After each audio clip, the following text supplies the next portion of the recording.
ভাই এই যে রমজান মাস তো প্রায় শেষ হয়ে গেছে, তাহলে একটা ইফতার টিফতারের আয়োজন করি, কেমন হয়?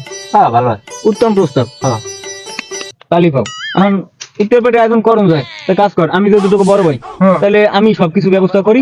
বিয়েলে তোরা নদীর পাড়ে আইবি, আসরের পর আবার নদীর পাড়ে আইবি, ঠিক আছে? না এটা একলা করলে ভালো হবে না, সবাই মিলে ভাগযোগ করে সুন্দর করে করবো, এটা সবাই মিলে করবো, এটা ভালো হইবে। হ্যাঁ, লিস্ট কর কেরা কি আনবেন ভাই, আমি লিস্ট করেন বড় ওটা আমি বড় ভাই কইছি তোকে ইফতার পার্টি দিমু।